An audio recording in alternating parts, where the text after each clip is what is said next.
Proposition 131, which is known as the ranked choice voting measure, does two things. It allows for open primaries, which means you can vote for any candidate of any race, and you can be Democrat, Republican, unaffiliated. You have a choice of everything. What happens after that is that it goes into what's known as ranked choice voting, where the top 4 vote getters from that primary show up on the ballot, and then you rank in the order of preference who you want to win that seat. And once they get to the results, then they'll take like the person that came in fourth and toss it out and then reshuffle until they get somebody who's won at least 50% of the vote. So it's just one election, but it may take a little bit longer to get to the results of that election, depending on how competitive those seats are.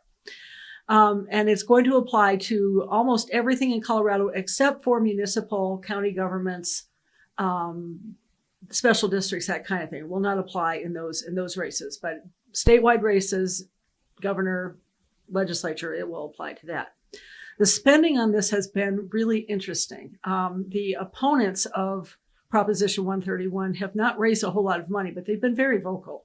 And it's mostly Democratic aligned groups, the National Education Association, the Colorado Education Association, various teachers unions.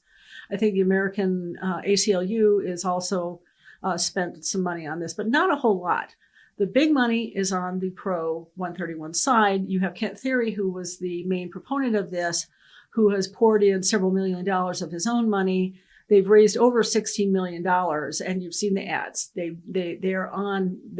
blanket the airways if you're watching network TV. And is it going to pass? That's a really good question. The folks that I've talked to, at least some of the folks I've talked to, don't believe it will, despite the overwhelming spending on the pro 131 side. My own personal opinion is that I think it will pass. Advertising works, money talks. Right, and there are, as you noted, Democratic groups, Democratic aligned groups, as well as Republican groups and Republican Party aligned groups that are opposed to this. It's a major change, assuming it passes, major change to the way we do our elections. And just to note, some municipalities already practice some sort of ranked choice voting in Colorado. Boulder has been doing ranked choice voting for the last 2 election cycles, and they seem to be happy with it. But it's a big difference when you go from a municipality with, a couple of thousand or maybe even tens of thousands of voters to a statewide election where you're seeing over 1 million votes being cast. That will be a big change, and it will be one that will require some adjustment. Governor Polis supports it. Senator Bennett opposes it. I mean, this is the thing that's been real fascinating is how people have sort of lined up in who's in favor of this and who isn't. There was one change that the legislature made at the very last day of the session that kind of snuck it in, and nobody really caught on to it until afterwards. And it will delay implementation, but Polis promises that he will work to correct that in the 2025 session should Proposition 131 pass. Thanks, Marianne.